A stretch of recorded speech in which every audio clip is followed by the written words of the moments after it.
warm welcome. This is an absolutely wonderful day for veteran journalists who spend their youth and professional life in India are with us to talk about India today. As seen through their eyes, may I introduce Mr. Mark Tully.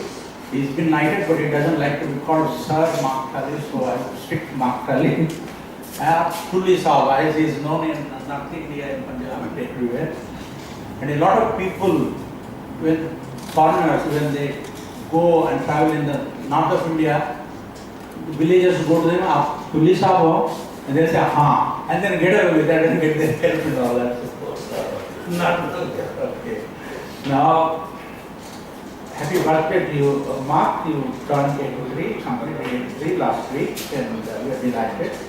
As you know, he was born in Tully, Calcutta, former BBC bureau chief in New Delhi, writer and broadcaster, covered most of the major events that happened in India for over half a century, including the assassinations of Indira Gandhi and Rajiv Gandhi, the Bhopal gas tragedy, Operation Blue Star, the demolition of the Babri Masjid, as well as the two conflicts, Indo-Pakistan conflicts. He has authored and co-authored 10 books on India. They include No Full Stops in India, India in Slow Motion, and India's Unending Journey. He has been living in Delhi since 1965. Now, François Gauthier, age 68, born in Paris, was South Asia correspondent for a decade for Le Figaro, a leading French daily published from Paris, married to Namrita Bindra, an Indian. Welcome, Namrita. And he wrote 9 books about India, including The Wonder That Is India and An Oath Regard So Lean. It's a French book. He just published a book on Dalai Lama, which has just been released in Paris, I am told. He founded the Foundation for Advancement of Cultural Ties, an NGO dedicated to Indian history.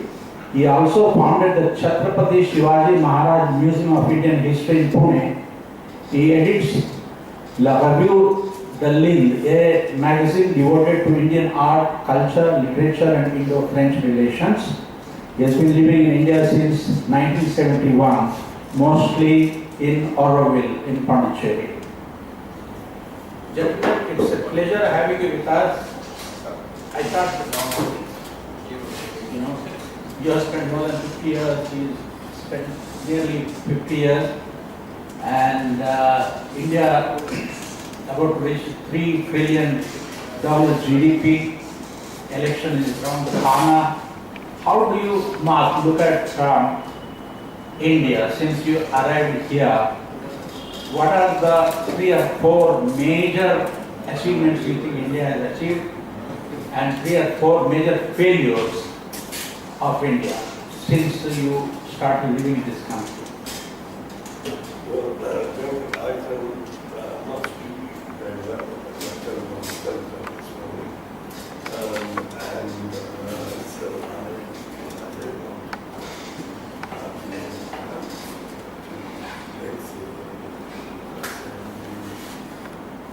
created an enormous canvas. So all I would say is that I arrived back in India after my education in England in 1965, and when I arrived here, there was a threat of famine to be living from us. Delhi was a big city of Congress and other. Can you speak more closer to the mic? Closer to the mic. You will change.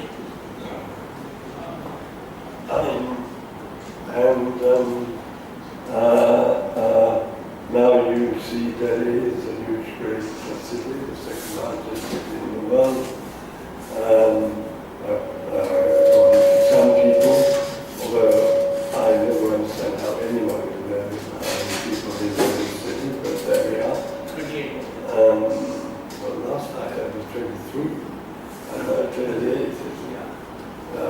Kulkans. And so I think huge changes, but some things never change. And the basic thing which from my first book onwards I have always said about India is that I think it is held out by very poor governments, both at the central level but much more importantly at the grassroots level. And I also think that it is, I have thought for years that it is ridiculous in the running with the institutions which are crucified for trial. Of course, I have nothing more to say.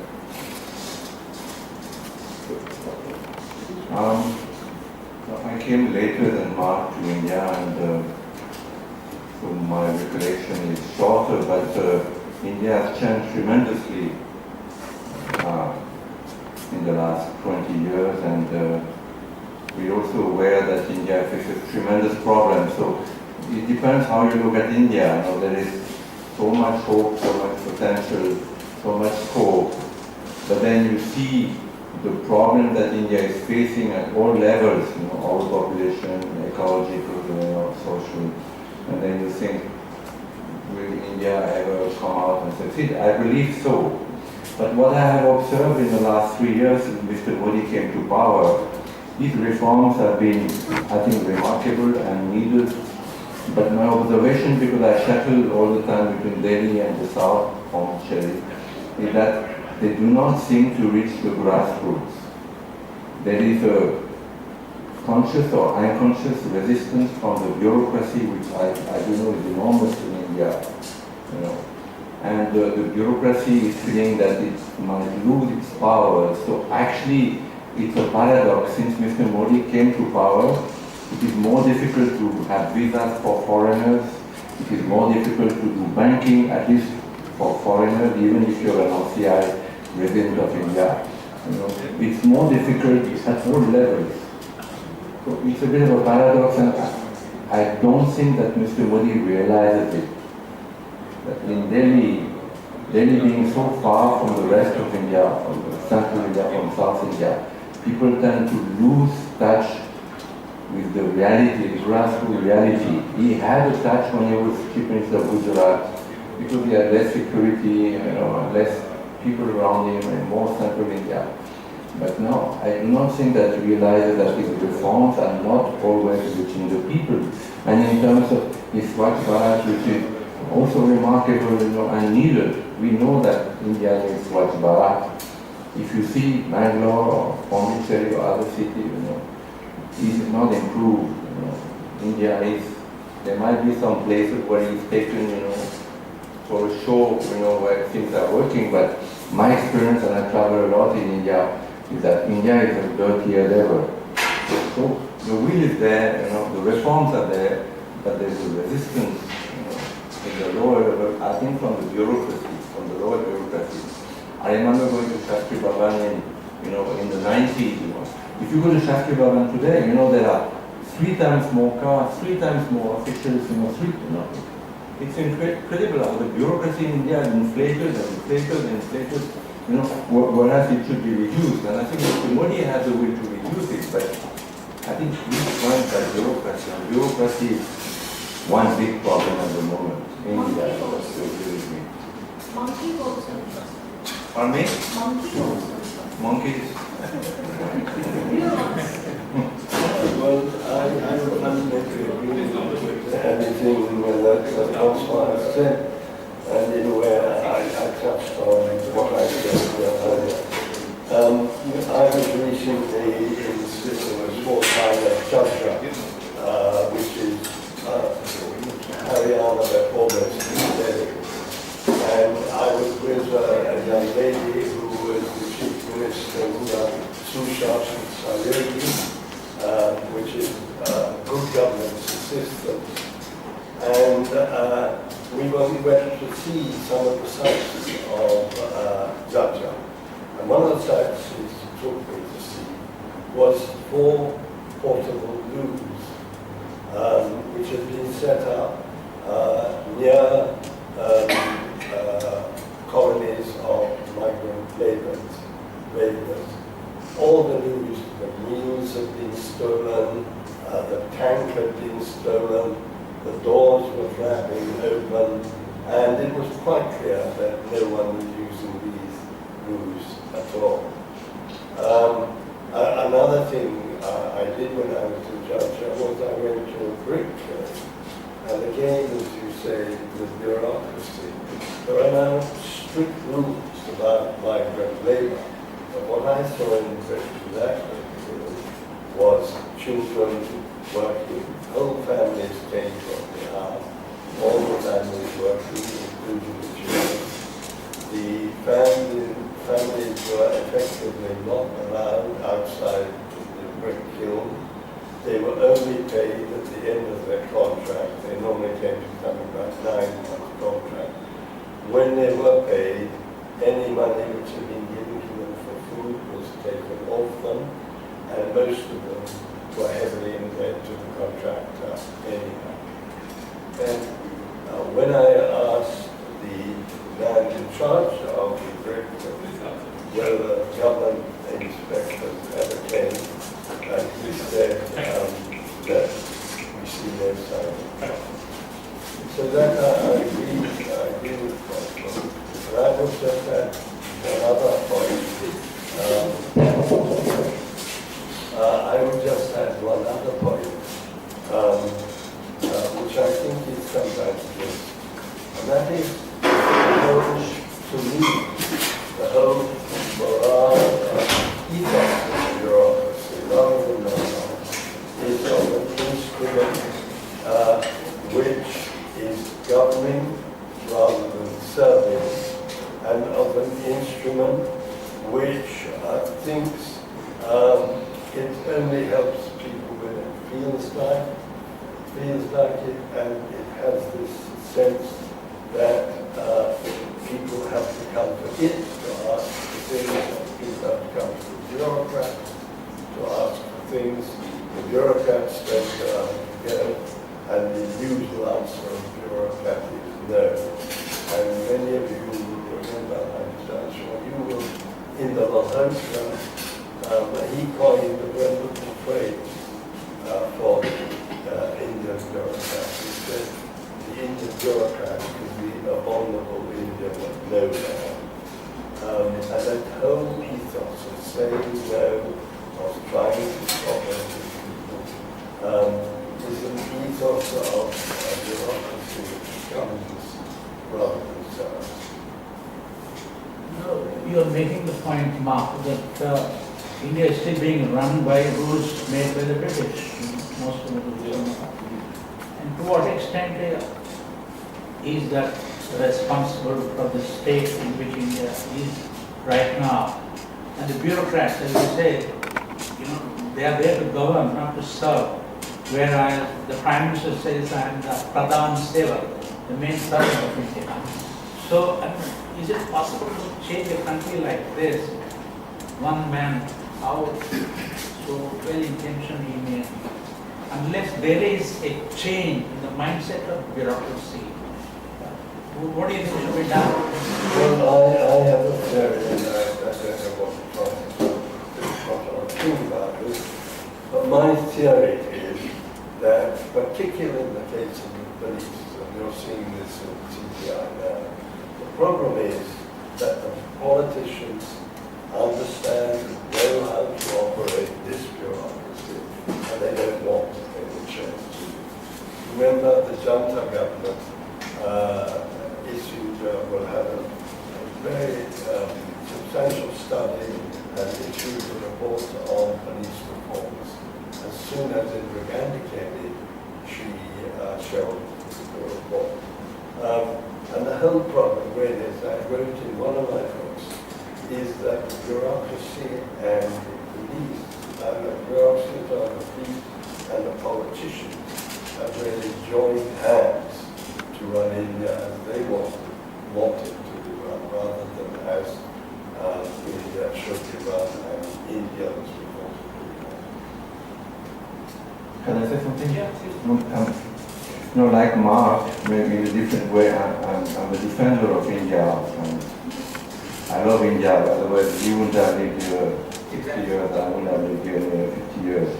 So we do believe in India, we do believe that the Indians are wonderful people, they're tolerant, they're open, they're intelligent, they're capable of anything.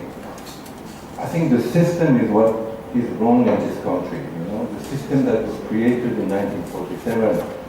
I'm sorry because Mark is British, I shouldn't say that, but Mr. Nehru just adapted, he just took over what the British left, and clamped it on India. It was not suited for India. The police system, the judicial system, even the democratic system, India got its own ancient history, its own genius, it was never adapted. So today, Indians are suffering from the system.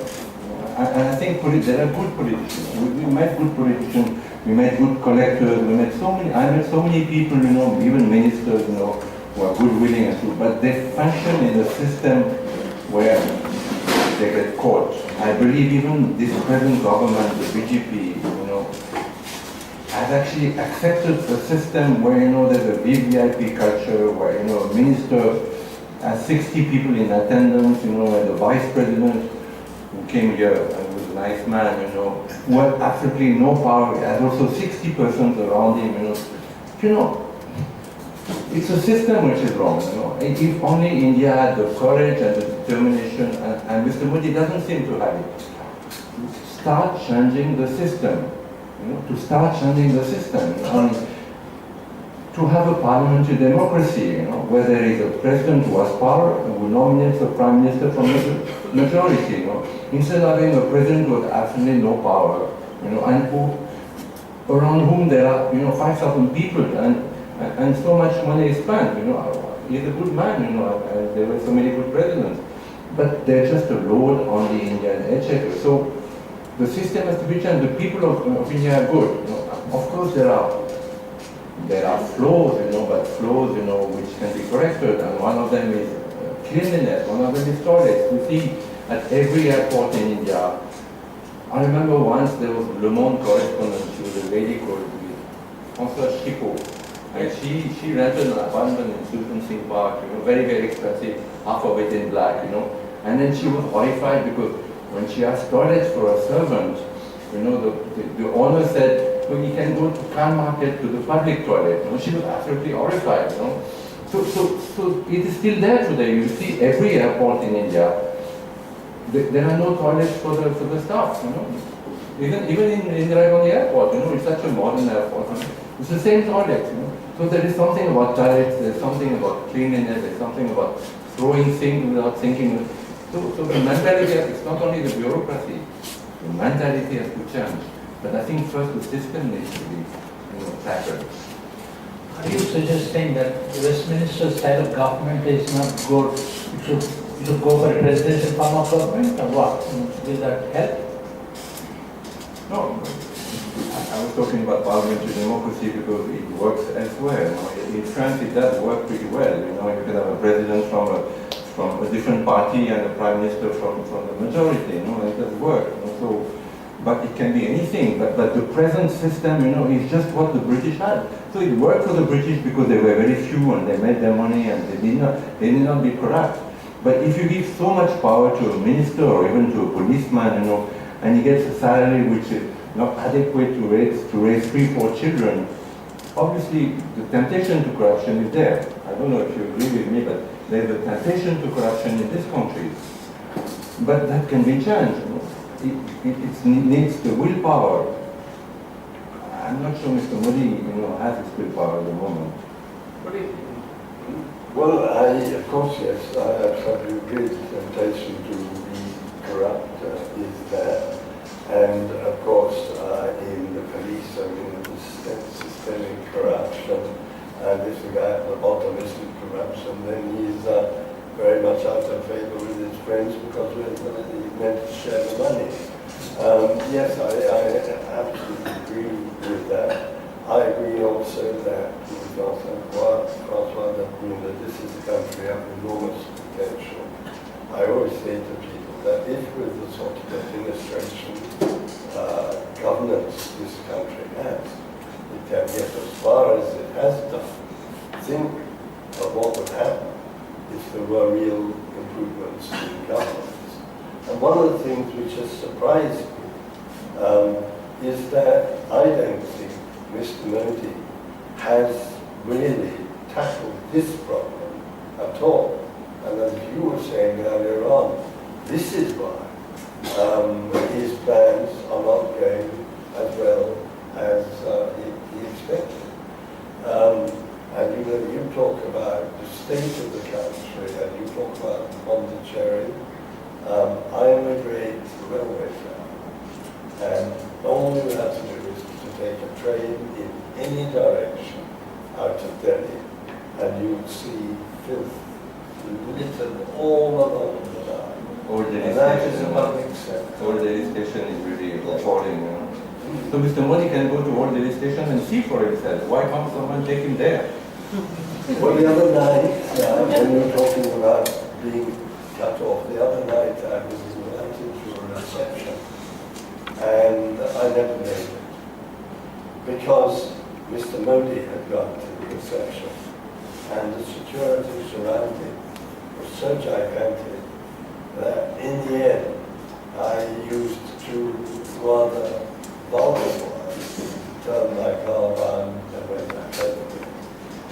And when you see the sort of security he's surrounded by, how on earth do you have any idea what's happening in this country? Absolutely. Not his fault, though. It was imposed upon him, I think. But I also believe something which I don't know what you would say about this, but I don't believe in this concept of a one strong man government. It proved to be a disaster in Indira Gandhi. And a lot of people will tell you, and I would agree with them, that the two most progressive governments have been coalition governments. Narasimha Rao's government and Atal Vajpayee's government. When you get too much power concentrated in one person, first of all you get a traffic jam with the PNO. A friend of mine was the Secretary of Health and was pushed out for refusing to sign the papers to bring the notorious Dr. Desai and the Medical Council back into play again. Said to me, he said, you know, it's a very good government this for the bureaucrat, because if you want to lose the file, all you do is send it to the PNO. So I think that's one problem with an all-powerful person. But the other problem is that everyone is afraid of that person. And so you get a whole lot of non-functionality because people don't want to take responsibility until they've looked over their shoulder and seen what the boss man wants them to do. And so you get that. And of course, you're getting another version of that right now in the banking system, where because of the strict action which has been taken against some bankers, every businessman tells me, the bankers are refusing to sign off loans. So I think actually India should be more democratic than it is. I certainly think India should be more of a federation, which it declares itself to be in the introduction to the Constitution. I strongly believe that those states which can go ahead much more rapidly without carrying the burden of the government of India on their back should be allowed to do that. And then their example and the prosperity they create will spread to other states. But I can't come to, I don't know the answer to this in figures, but I do know one example of what I'm talking about is that there, I think, are 70 odd ministries in the central government. Yes, right. And I think, I can't remember what the figure at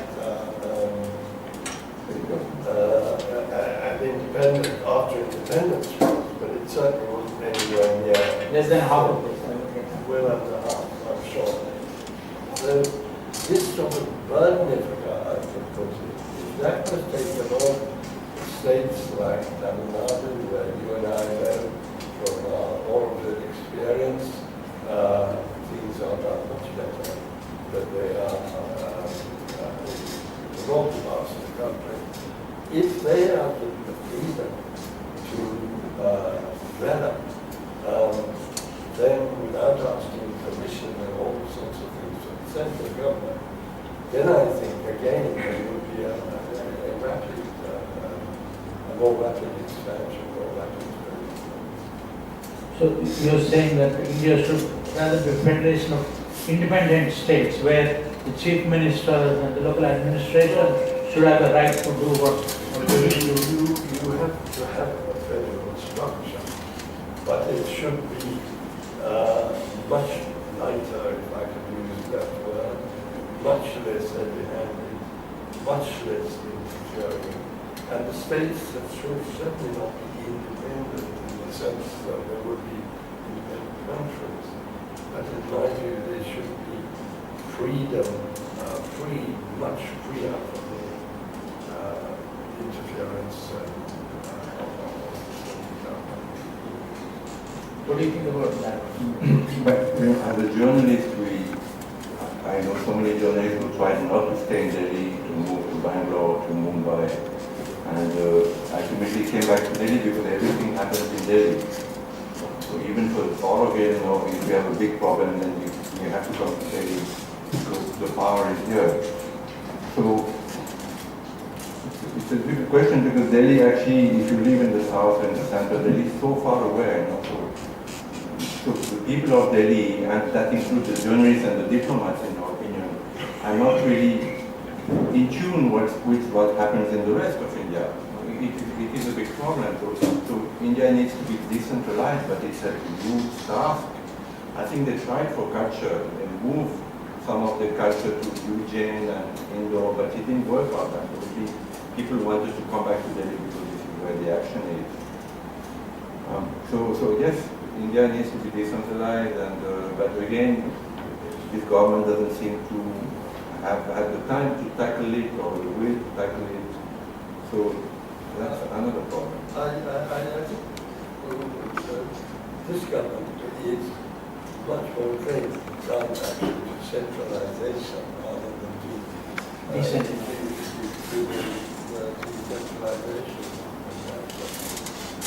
I also think that air travel is a disaster in this country in one way as well, because people who travel all the time by air, they never see anything. They go from airport to airport. You mean journalists? I think, I have a vested, I have a passion, I have to say, for journalists, but I think I love traveling by railway. I see much more than when I travel by railway. I've just come from an 18-hour journey to Jerusalem and back, and it was wonderful. We had great fun traveling around. Air travel, I'm really shocked by all the effort which is going into air travel in this country at the moment, which will undermine the railways, and at the same time look at the state of the railways. Look at all these shining new airports everywhere, and go to New Delhi railway station, Hazrat Nizamuddin railway station, even Delhi cantonment, although it's a smaller one. I think much more money should go into the railways and much real effort there. But there is some effort, and we're making some effort. Yeah, it's like part is not now. And but the real problem about air travel, to putting so much of it, is taking your undermining the railways. And in the end, my belief in this country, you can't carry the whole India around the place in airplanes. In the end, we've got to have a modern functioning railway system. More comfortable than our railways, but because that is the most effective way to carry people around the country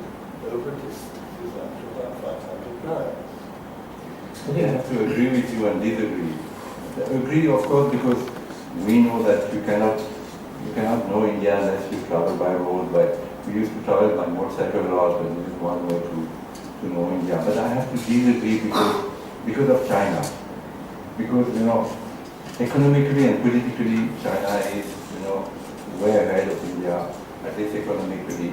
And we always, as journalists, we always make comparisons between what the Chinese do and what the Indians do. Now, in terms of railways and in terms of airports, China is at least 15 years ahead of India. At least 15 years ahead.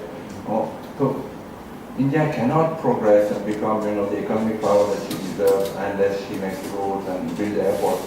And actually, the airports in India are not that great. If you know Chennai Airport, I don't know if you know Chennai Airport, it's a very, very, very, very bad airport. And the toilets will be some of the worst in India. Pune Airport, is a terrible airport. Okay, Delhi is there. But traveling in India by air is not that simple either. It's not that simple either. India needs to develop and India needs to make roads and airports. At the same time, retain roots, and thank God that still 75% of India is still rural. So I don't think India is going to lose its identity and its soul that quickly. What you spoke about in your book, I think it's still there. I didn't mean to imply that India was not going to lose its identity. But I do think that there is a radical imbalance between the effort but there's another thing about the railways as well, and this is something which holds this country back as well, and that is interference by the government in the running of its public sector operations. The government has, again, I don't put figures, but a huge investment in public sector operations. One of the biggest investments is in the railways. Now, what has happened out of the blue? Suddenly, the government worries that jobs are not being created. So, out of the blue, the railways told they must create 70,000 or something like that, just like that. Now, I happen to know that the policy, the railways themselves, know perfectly well that the railways are grossly overmanned. And they have a policy, they've had a policy of natural waste, not filling jobs that they feel they need to be filled, because they didn't want to have a head-on clash with the trade unions. Now, in one step, for a purely political, in no way economically justifiable reason, the government has underlined that policy. Another aspect of this is you look at the Lighting Cost Corporation, and time and again, what happens to the privatization, no one buys, so for no commercial reason, just to save the government's face, ignoring the interests of the policyholders, what happens? The NIC gets it. And in theory, a privatization takes place. I'm only glad to read that in this recent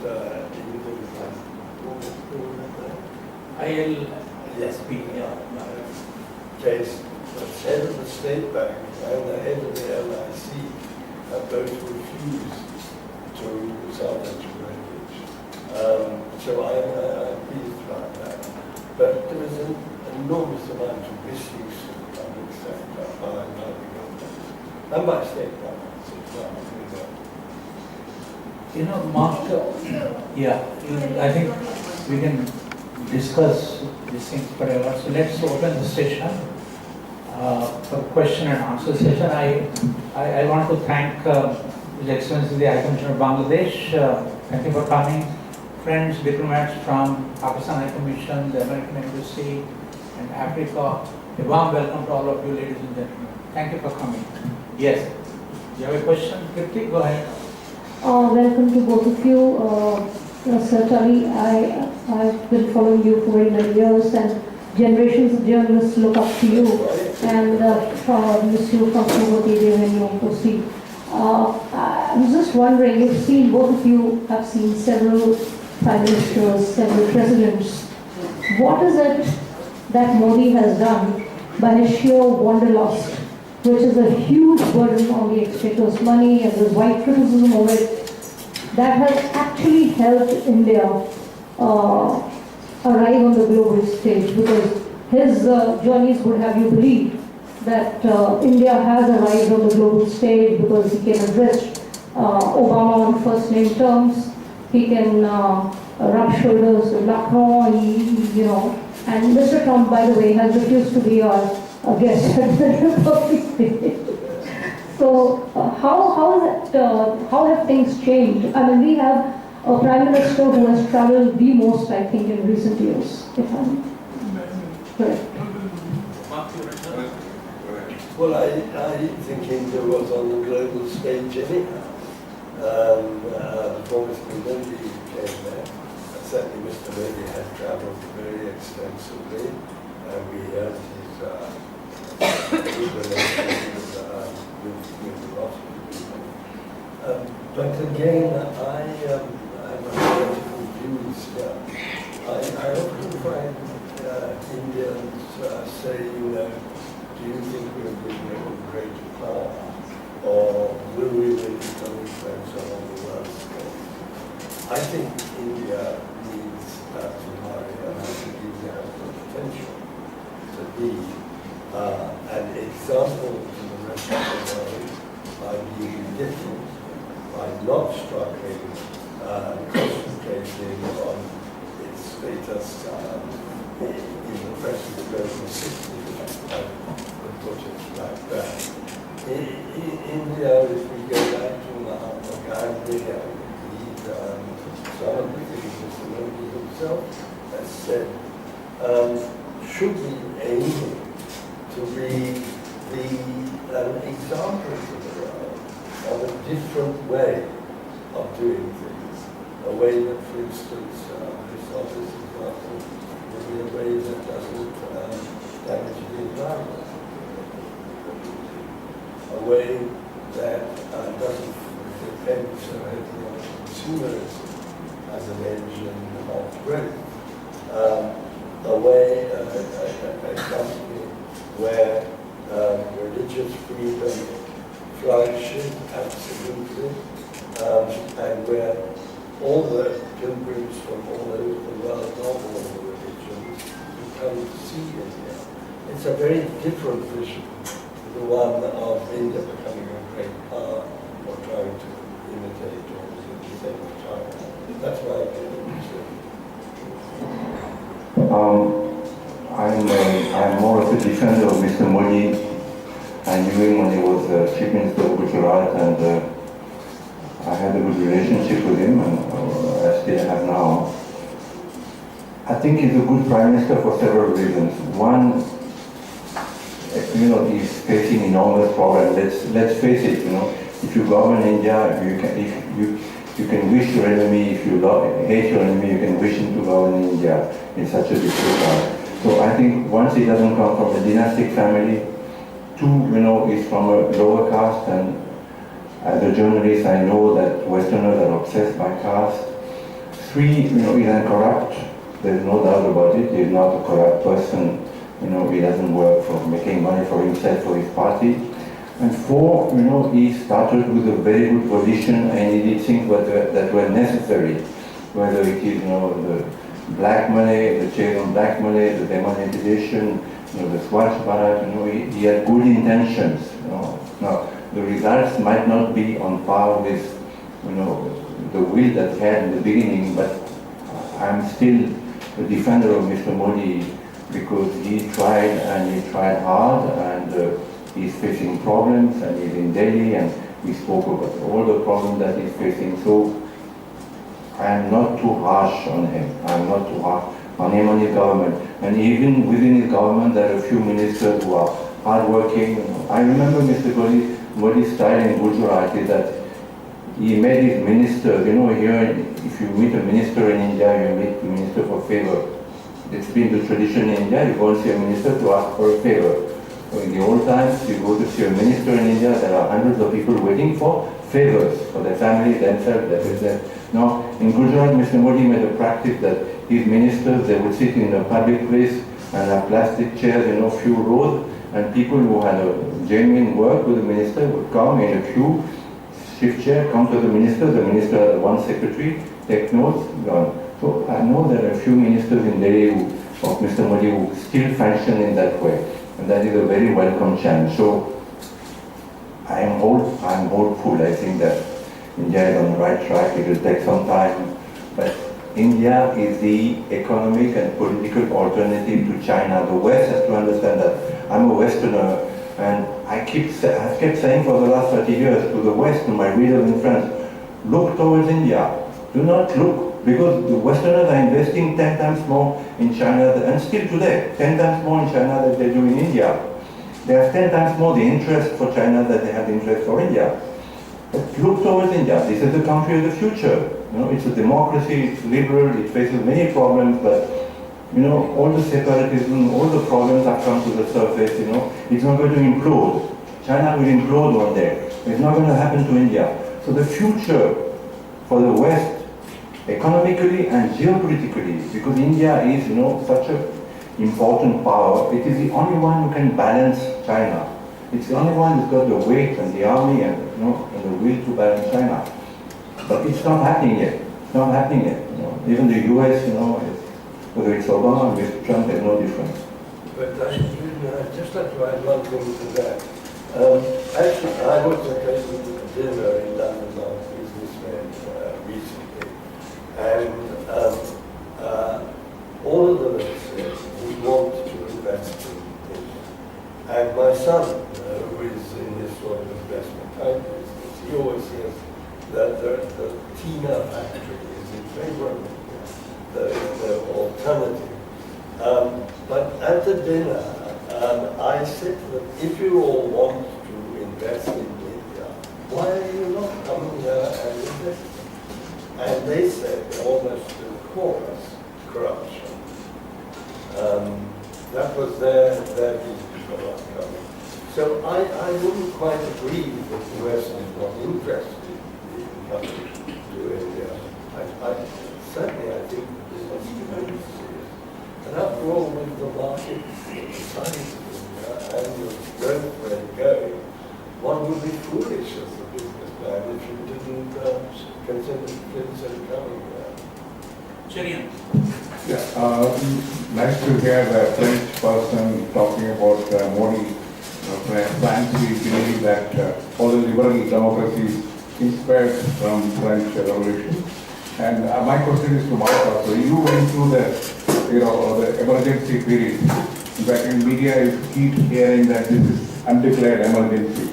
And also there's a debate about liberal democracy, how is it going? If Modi comes back, India will still be in a liberal democracy. So Mark, how do you see this? So you went through all these things. Well, I went through it for a bit and then I was thrown out of the country. But there is a lot of talk of India living in emergency-like conditions.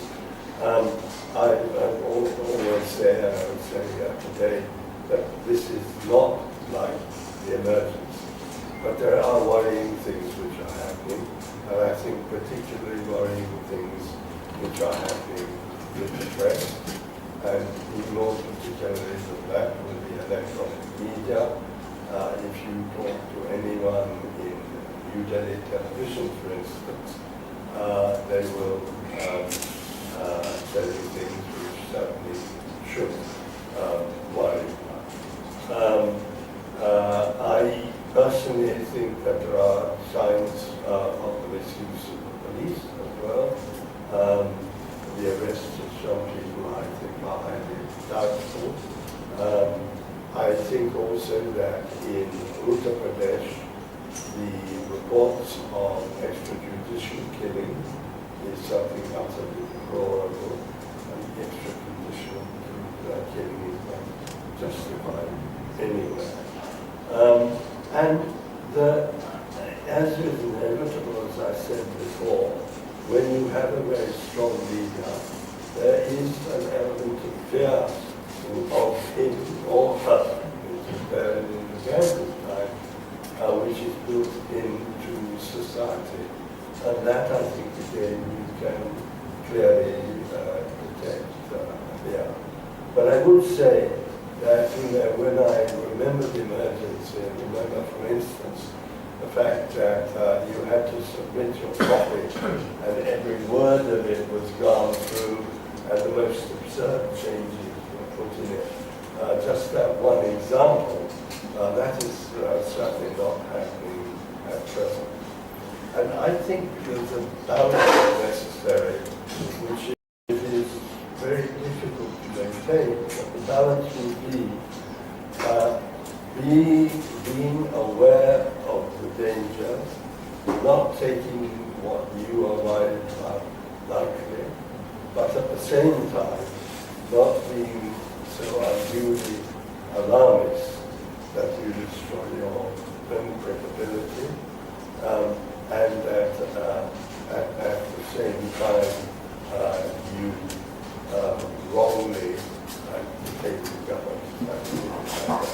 One has to keep watching what's happening, but one shouldn't, I think, become alarmed.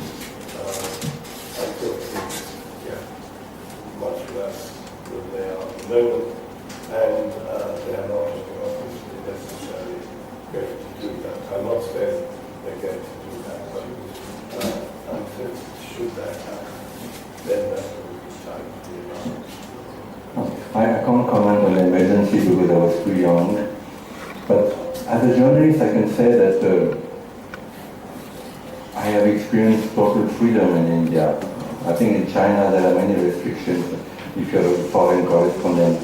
I don't know, but I heard that you have to say where you're going, and there is some censorship in China. Whether here in India, I have traveled maybe less than Mark, but still, the length and breadth of India from Taiwan to Kanyakumari, and nobody ever asked me my passport. I was never marked, I have gone in the most unlikely places, with my cameras and my ignorance, and people have always welcomed me.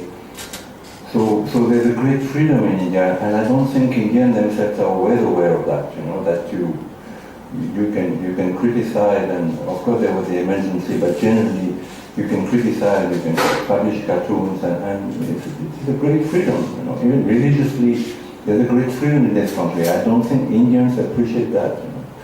I come from a country, France, which is Christian predominantly, like the US, and there's less freedom there, there's less freedom. The church is there, and there is censorship eventually. So there's a great freedom in India, and for a journalist, it's a wonderful country. So much diversity, so much is happening. I mean, it's a country where you can never get bored. Never get bored. I think part of the problem with journalism, actually, I think, arises from the pattern of ownership. When newspapers start, proprietors become businessmen rather than real traditional newspaper proprietors, then they want to avoid any risk of upsetting the government for fear it will upset their business. Sometimes I think some of the television companies, I don't want to get any names, are actually bought by business so that they can show the government that look at the news representing what is called pro-government news. So I think that's one of the problems. And certainly, I would agree with Francis that apart from the emergency and Punjab, after Blue Star, we were not allowed to go to Punjab. One I had been happy to see. And even after Shashi Tharoor's books, being British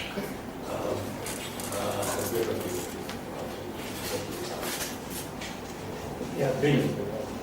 Sir Marcel, my name is William Hall from the Lattice magazine. Yes, We spoke briefly last year after the release of the book Indian Independence and the Creation of Pakistan. You told me you're in the process of writing a book. When will it be ready, and what will the title be? I have written a book of short stories called Upcountry Tales. They're short stories about villages in Uttar Pradesh.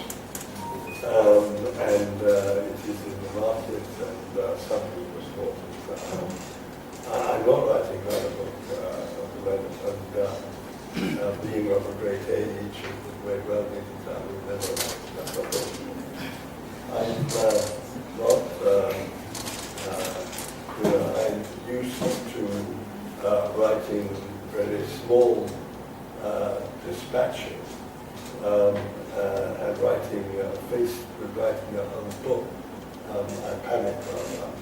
When I wrote Spiritual Stops in India, I said to a lot of people, I'm terrified that after every 250 words or so, I'll automatically type in Mark Tully, BBC. That's the length to which I used to write. Secondly, about 6 months ago, I watched and listened to you being interviewed on BBC. And you said that Sanjay Gandhi had his airplane crashed in the center of Delhi. Where was that center of Delhi? Like, It was what was really close road. it's closer to the mic, please. Yes, where the Prime, very near where the Prime Minister is. Oh, okay, thank you. Well, they have commitments to attend to. I just want to say thanks very much, Mark and Francois. Thank you all, ladies and gentlemen. Before we depart, please join us for coffee and pakoras outside.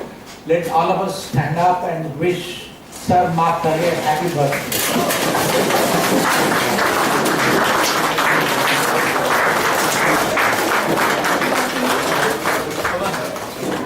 Say happy birthday.